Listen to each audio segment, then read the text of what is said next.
I got Christina from Breitbart on the phones. Do I understand that? Yes, thanks so much for doing this, Sean. Two questions. After U.S. strikes against the Houthis on Saturday, the Houthis fired drones and missiles at the Truman. Will there be a response to those attacks? And secondly, the Pentagon has deployed the USS Gravely. Can you tell us a little bit about what it will be doing there, exactly what its mission will be? So I guess I'll address the first part of your question first, Christina, and then General, I'll let you chime in. The question of the Houthis. I mean, what was?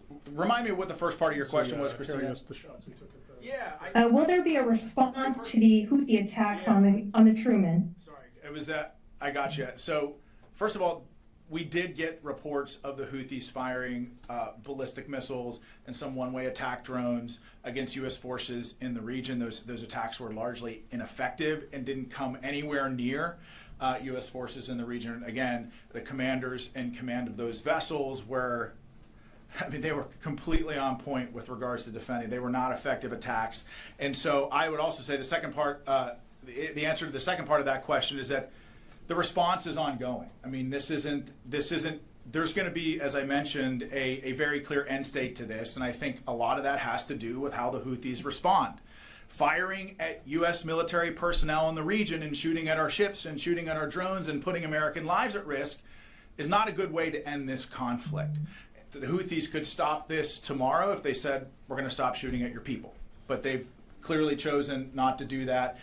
And so this campaign will be relentless to degrade their capability and to open up shipping lanes in the region and to defend our homeland. But General, thanks, Sean. The only thing I would add is, the Houthis claim to have tried to attack the Harry S. Truman. Quite frankly, it's hard to tell because while we're executing precision strikes, they missed by over 100 miles. So I would just tell you their effectiveness. I would question anything that they claim in the press that they're doing or not doing. It's very hard to tell what they are just based on their level of incompetence that they've demonstrated so far. Sorry, did this one Yes, that's correct. There's also been a number of other attempts to interdict vessels in the Red Sea using UAVs and some cruise missiles as well. All of those have been easily defeated by our fighter aircraft that are there. General Grinch throwing shade at the Houthis from the podium. I love it. Some of the folks in here know that my previous job I dealt with the Houthis quite a bit. Yes, you did. Yes, you did. Happy to throw shade at them. On the question about the USS Gravely that you had, Christina.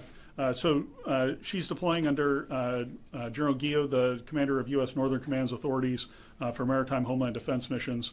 She'll go down, as Sean mentioned, into the Gulf of America and surrounding areas and be involved in the interdiction mission for any of the drugs and whatnot that are heading in. It'll be partnered very closely with the United States Coast Guard. We won't share, of course, her actual scheme of maneuver here, but know that that's the mission that she's going down there for, and we look forward to seeing what she can do. And on that point about the USS Gravely, I think it's really important that the President and the Secretary have made very clear 100% operational control of our southern border. I mean, we've got probably close to 10,000 troops on our southern border. We're surging a Stryker Brigade combat team down there to reinforce the land border as well. But there's a sea component to this as well, and that's part of the mission of the USS Gravely is to secure the water routes in defense of our southern border.